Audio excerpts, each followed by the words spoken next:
प्रदेश सरकार को अल्लाह बोल, केंद्र सरकार की दादागिरी, केंद्र सरकार की दादागिरी, राज्य सरकार की दादागिरी, राज्य सरकार की दादागिरी, जन सुरक्षा कायदा वापस झालाच पाहिजे।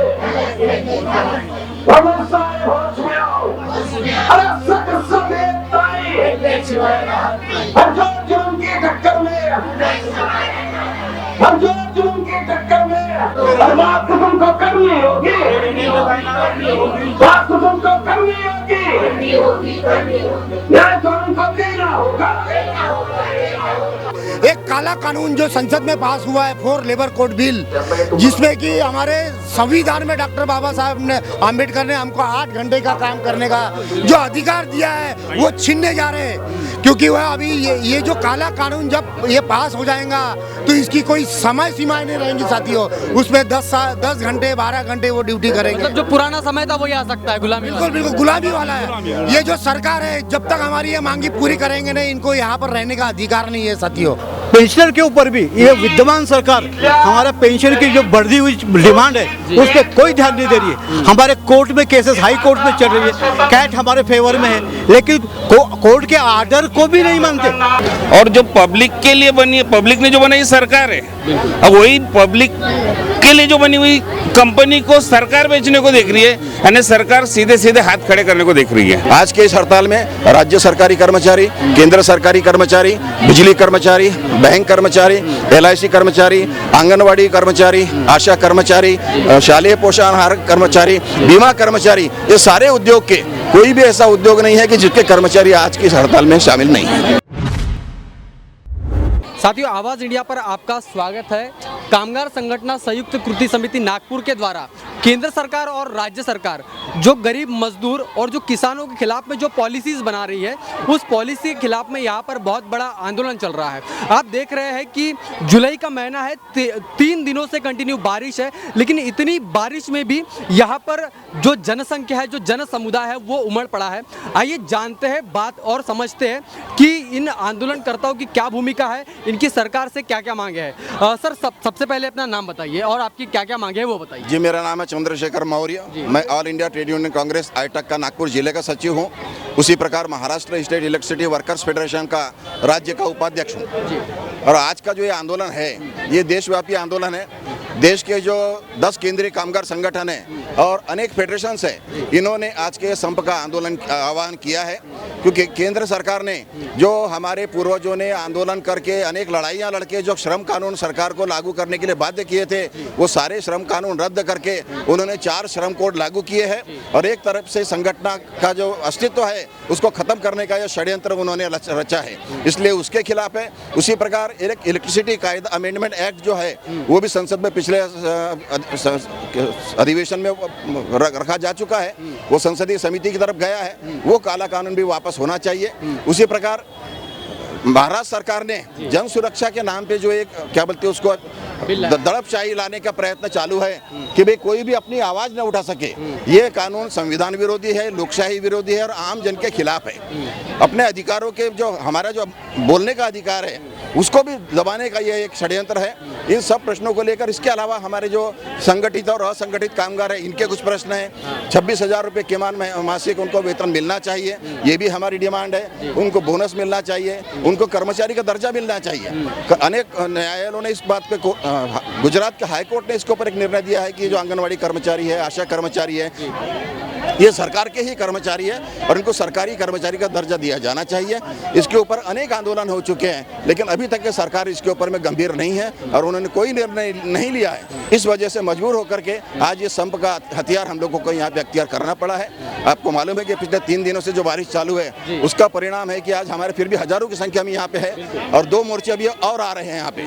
अन्यथा ये जगह जो है शायद यहाँ पे पैर रखने की भी जगह मिलती नहीं, इतनी बड़ी संख्या में यहाँ पर लोग आने वाले थे। आज के इस हड़ताल में राज्य सरकारी कर्मचारी, केंद्र सरकारी कर्मचारी, बिजली कर्मचारी, बैंक कर्मचारी, LIC कर्मचारी, आंगनवाड़ी कर्मचारी, आशा कर्मचारी, शालेय पोषाहार कर्मचारी, बीमा कर्मचारी, ये सारे उद्योग के कोई भी ऐसा उद्योग नहीं है कि जिसके कर्मचारी आज की इस हड़ताल में शामिल नहीं है। सर जैसे कि हम देख रहे हैं कि देश में प्राइवेटाइजेशन जो है बड़ी तादाद पर सरकार कहीं ना कहीं उधर कदम बढ़ा रही है। क्या लगता है आपको कि प्राइवेटाइजेशन अगर देश में हुआ तो पूरी तरीके से जो आज संगठनाएं एकत्रित हो रही है, जो काम यहाँ पर हो रहा है, जो एक संगठित रूप हमको दिखाई दे रहा है, ये क्या भविष्य में बिल्कुल विघटन हो जाएगा इसका? बिल्कुल ज़रूर। मैं तो यही कहूँगा कि इन लोगों का जो धोरण है, प्राइवेटाइजेशन का जो धोरण है, इनको खाली बेचना है। इनकी जो इनकमिंग सोर्स वाली जो भी कंपनियां हैं, उसका सब उनको बेच के नक्की करना है। क्योंकि ये प्रशासन ही इतना बोगस है, क्योंकि इन्होंने जब से ये सत्ता में आए हैं, इन्होंने खाली कंपनियां बेचने का काम किया है। जबकि अब देखा जाए तो मैं भी एक तांत्रिक कामगार यूनियन राज्य सचिव हूँ संगठन का, तो मैं ये कहना चाहूँगा कि भाई बिजली कंपनी एक इतनी है पब्लिक के लिए, जिसको अपन बोलेंगे लोकाभिमुख, जो पब्लिक के लिए बनी हुई कंपनी है, और जो पब्लिक के लिए बनी है, पब्लिक ने जो बनाई सरकार है, अब वही पब्लिक के लिए जो बनी हुई कंपनी को सरकार बेचने को देख रही है, यानी सरकार सीधे सीधे हाथ खड़े करने को देख रही है। आज पब्लिक अंडरटेकिंग सेक्टर्स को प्राइवेट हाथों में देने का काम हो रहा है। बिल्कुल, यानी वो अपनी जिम्मेदारी को झटक रहे हैं, जबकि उनको ये कंपनी को अपने हाथ में रख के ये सभी कंपनियों से पब्लिक को सेवा देनी है। ये कमाई का साधन नहीं है। वितरण कंपनी हो, टेलीफोन कंपनी हो, या बाकी के जो भी निजी सरकारी जो कंपनियां हैं, ये कंपनी कमाने के लिए नहीं है, लेकिन कंपनी अपने लोगों को, अपने जितने भी नागरिक हैं, उनको सुविधा देने के लिए कंपनियां बनी हुई है। और ये कंपनियां बेचने का काम ये लोग कर रहे हैं। जहाँ की जैसे स्कूलें हो गई, सरकारी स्कूलें भी बेचना शुरू कर दिया उन्होंने। उनको प्राइवेट स्कूलें खड़ी करनी है, उनको खाली धन जमा करना है, और बड़े बड़े लोगों के हाथों में अपना ये जो अस्तित्व है उनको हाथ में देना है और इनको हाथ खड़े करना है। यानी अपनी जिम्मेदारी को सरासर वो झटक रहे हैं। इसके पीछे जो सरकार का जो उद्देश्य है, आपने सुना जो इलेक्ट्रल बॉन्ड, क्योंकि अगर कंपनियां प्राइवेट हो जाएंगी तो ये राजकीय जो सत्ताधारी पार्टियां हैं, इनको हजारों करोड़ रुपए का चंदा इन कंपनियों के माध्यम से मिलेगा। लेकिन अगर कंपनियां सरकारी रहेंगी तो इन पार्टियों को 1 रुपया मिलना नहीं है। तो इसके पीछे का उद्देश्य एक ही है कि भाई सारा खासगीकरण कर दिया जाए, अडानी अंबानी को मजबूत किया जाए और उनसे चंदा लिया जाए। साथियों, हमारे साथ में और भी कामगार संगठन के जो पदाधिकारी है, कर्मचारी, वो जुड़ चुके हैं। उनसे जानते हैं, समझते हैं कि इनकी जो मांग है वो सरकार तक की किस तरीके से वो रखने की कोशिश कर रहे हैं, और सरकार का अभी तक के इन कामगार संगठनों की तरफ क्या रुक रहा है, क्या जवाब मिला है। सर, क्या बताएंगे? मैं BSNL को बिलोंग करता हूँ। मैं BSNL से यहाँ आया हूँ, और हमारे BSNL में कार्यरत 2 जो मेजर यूनियंस हैं, दो अथॉराइज यूनियंस हैं, वो दोनों के जो पदाधिकारी है आज इसमें भाग ले रहे हैं। ये संयुक्त जो मोर्चा है और जो डिमांड्स है वो जायज़ है, क्योंकि हमारे BSNL के ऊपर भी इस विद्यमान सरकार ने जो किया है वो आप सभी ग्राहकों को मालूम है कि हमको कोई कारण नहीं होते हुए भी हमको पब्लिक सेक्टर में डाला, हमारे फंड्स बंद कर दिए, और ये अब भी प्रचार हो गया कि BSNL अभी डूब जाएगा, मर जाएगा। लेकिन आपके सामने मैं गर्व से कहना चाहता हूँ कि BSNL लास्ट 2 साल में 200 के ऊपर प्रॉफिट में लाके दिखाए, ये हमने किए। और इस बात का गवर्नमेंट को होना चाहिए कि हम सरकारी नौकर रहते हुए भी क्योंकि हमारे लाभ के लिए हम लोग BSNL काम नहीं कर रहा।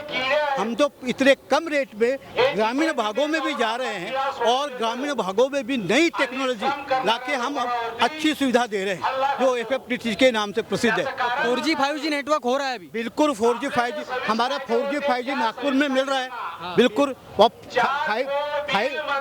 5G मैं एक्चुअली पेंशनर जो हमारी है BSNL, all India BSNL pensioner association Maharashtra circle का असिस्टेंट सर्कल सेक्रेटरी हूँ, और उसी हैसियत से यहाँ पर भाग ले रहा हूँ, क्योंकि हमारे पेंशनर के ऊपर भी ये विद्यमान सरकार हमारा पेंशन की जो बढ़ी हुई डिमांड है उस पर कोई ध्यान नहीं दे रही है। हमारे कोर्ट में केसेस हाई कोर्ट में चल रही है, कैट हमारे फेवर में है, लेकिन कोर्ट के आर्डर को भी नहीं मानते, उसको भी लटका के पेंशन जो रिवीजन है हमारे BSNL की, पेंशन रिवीजन के लिए हमारे लोग तरस रहे हैं। उनका पेंशन रिवीजन मीटिंग पे वो समिति बनाया है गवर्नमेंट के टेलीकॉम सेक्टर में, वो सिंधिया साहब बार बार बोलते, सिंधिया साहब बोलते एक है और करते एक एक है, हम BSNL वाले आपके साथ में हैं और अच्छी सेवाएं देने के लिए कहीं भी कोई परिस्थिति होती तो सबसे पहले BSNL जाता है। जहाँ भी कहीं अभी जो रेल दुर्घटना हो गई थी, स्पीडली हमने वहाँ पर टावर करके वो सबको दिया। ये आप सभी को मालूम है जो BSNL को यूज़ करते हैं। और अभी हम टिके हुए, ये हमारे प्राइवेट वाले जो हैं हमसे टक्कर लेने में अभी डर रहे हैं, उनको डर पैदा हो गया क्योंकि हम इतनी अच्छी सेवा दे रहे हैं और इतनी बढ़िया सेवा दे रहे हैं। आपके नागपुर में भी हमारा 5G बहुत जल्दी यहाँ पर अभी हम लॉन्च कर रहे हैं। बहुत अच्छी सेवाएँ हैं, बहुत। अगर हम नहीं होते तो ये आपको मालूम है पहले आउट गोइंग इनकमिंग के भी पैसे लेते थे, है ना। हम हैं तो आपको कितना पैसे, 153 रुपये में 28 दिन कौन देता है? हम देते हैं। BSNL प्रोवाइड कर रहा है, BSNL के कर्मचारी प्रोवाइड कर रहे हैं और वो भी हमको स्पेक्ट्रम नहीं दे रहे। गवर्नमेंट होके हमको मदद नहीं कर रही। हमारे पास जो संसाधन है, हमारे इंजीनियर्स, हमारे टेक्नीशियन, हमारे जो फील्ड ऑफिसर्स है, इस ऐसे बरसात में जा के काम करके आपको बिना किसी तकलीफ पे सेवाएं प्रोवाइड कर रहे हैं। इसीलिए हम इस गवर्नमेंट से बहुत है, अपनी खुद की कंपनी को, अपने खुद की कंपनी जैसा एक बाप अपने बेटे को मारता है, वैसा ये सरकार जो है, विद्यमान सरकार, ये 10 सालों से उनसे भी बात नहीं कर रहे, ट्रेड यूनियन से, और हमसे भी बात नहीं करे, कोई बात नहीं करे। सर जैसा कि सर ने कहा कि सरकार जो है अपने बच्चों को मारने का काम कर रही है। मतलब जितनी भी संस्थाएं हैं, जितने भी कर्मचारी है, ये सरकार के अंडर है, लेकिन सरकार इनकी सुन नहीं रही है और उल्टा प्राइवेट कंपनियों की प्राइवेटाइजेशन की तरफ सरकार के कदम बढ़ रहे हैं। क्या लगता है आपको, आपकी क्या मांगे है और सरकार का अभी तक के क्या जवाब है? मैं यशवंत खापरे, मैं AGO ऑफिस में कार्यरत हूँ। मैं confederation of central government employees and association Vidarbha region का जनरल सेक्रेटरी हूँ। मैं हमारी कॉन्फेडरेशन में AGO office, GSI, GPO, IBM, PNT audit, director accounts office, ऐसे तमाम 10 यूनिट हम साथ में मिलकर ये आज का जो आंदोलन कर रहे हैं। जैसे आपने बताया कि ये जो सरकार है, ये सरकार प्राइवेट वालों को नौकरी देना चाहती है। जैसे अग्निवीर जो सुविधा है, हम सब लोग ये मानना चाहते हैं कि हम रिटायर होने के बाद में हमारे जो बच्चे हैं उनको गवर्नमेंट की जो सर्विस मिलना चाहिए। हमारी 17 सूत्री मांगों को लेकर हम ये हड़ताल पे है। हमारी पहली डिमांड ये है साथियों कि हमारा 8वां वेतन आयोग जो दिल्ली का इलेक्शन को देखते हुए माननीय प्रधानमंत्री ने ऐलान किया, लेकिन घोषित कर दिया, लेकिन उसका अभी तक इम्प्लीमेंट किया नहीं है। जब तक वो घटित नहीं होगा तब तक वो हमको 8वां वेतन आयोग मिलेगा नहीं। दूसरी डिमांड हमारी ये है साथियों कि हमारे 2004 के बाद लगने वाले जो कर्मचारी है, जो न्यू पेंशन स्कीम के अंतर्गत आते हैं, हमारी डिमांड है ओल्ड पेंशन स्कीम में आना चाहिए। जैसे कि राजनीतिक लोग, एक विधायक, एक खासदार 1 साल और 5 साल अगर चुन के आता है तो ताउम्र वो पेंशन लेता है, और हम 30 साल 35 साल की नौकरी करने के बावजूद भी हमको न्यू पेंशन स्कीम के अंतर्गत लाया है। हमको हमारा जो अधिकार है, हमारा जो 30-35 साल के बाद में जो नौकरी करने के बाद में पेंशन का जो अधिकार है वो हमको मिलना चाहिए, वो हमारी लड़ाई है। उसी तरह हमारे सेंट्रल गवर्नमेंट दफ्तरों में 5 लाख से ज़्यादा हमारी पदें खाली है, उसको तुरंत भरा जाए। बैकलॉग जो है वो भरा जाए। ये जो हमारी आगामी सरकार है वो सिर्फ नए बच्चों को सिर्फ कॉन्ट्रैक्ट बेसिस पे रख रहे हैं। क्या कॉन्ट्रैक्ट बेसिस से हमारा भविष्य उज्जवल नहीं है। इसलिए हमारी ये तमाम जो डिमांड है, उसी तरह एक काला कानून जो संसद में पास हुआ है, 4 लेबर कोड बिल, जिसमें कि हमारे संविधान में डॉक्टर बाबा साहब आम्बेडकर ने हमको 8 घंटे का काम करने का जो अधिकार दिया है वो छीनने जा रहे हैं। क्योंकि वह अभी ये जो काला कानून जब ये पास हो जाएगा तो इसकी कोई समय सीमाएं नहीं रहेंगी साथियों। उसमें 10 घंटे 12 घंटे वो ड्यूटी करेंगे। मतलब जो पुराना समय था वही आ सकता है, गुलामी। बिल्कुल गुलामी वाला है। ये जो सरकार है, जब तक हमारी ये मांगी पूरी करेंगे नहीं, इनको यहाँ पर रहने का अधिकार नहीं है साथियों।